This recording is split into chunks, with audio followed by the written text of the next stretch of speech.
Salut, bienvenue sur la chaîne du Traqueur des livres.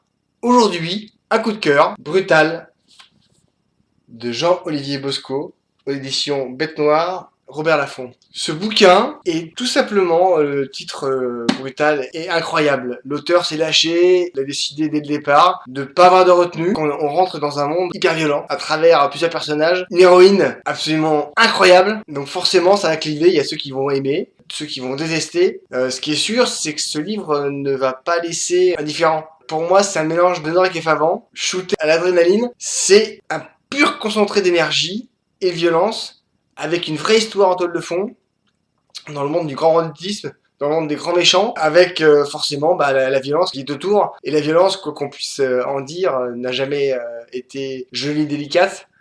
Donc on rentre dans le dur. L'héroïne, Lisa Latergui, est un phénomène à elle toute seule. Flic à la PJ, de toute façon dans la famille, on est flic ou gendarme de père en fils, et de père en fille.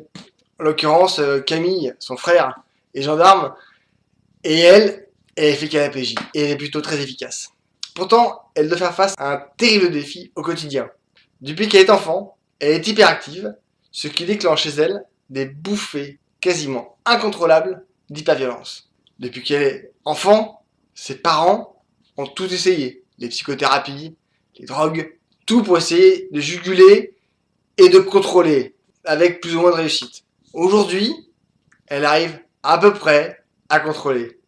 Elle sent venir ses crises, et elle les gère à sa manière.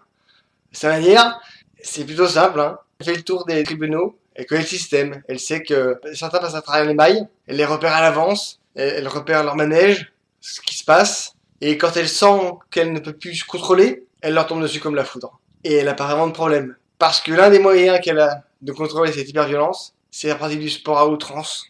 Autant le self-défense, la dépense pure de physique pour vider un maximum l'adrénaline qui coule dans ses veines. Mais un jour, ça déraille. Elle est sur une opération avec Camille qui lui montre comment fonctionne le système de radar. Et par hasard, il tombe sur 3 Audi noirs, type Go Fast. Camille, un bon gendarme qui se respecte, en arrête une. Et là, l'enfer se déchaîne. Des armes lourdes sont sorties.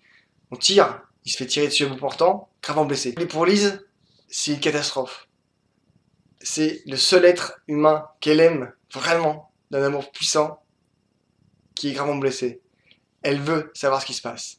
En cherchant autour, il trouve une jeune femme morte qu'on a vidée de son sang.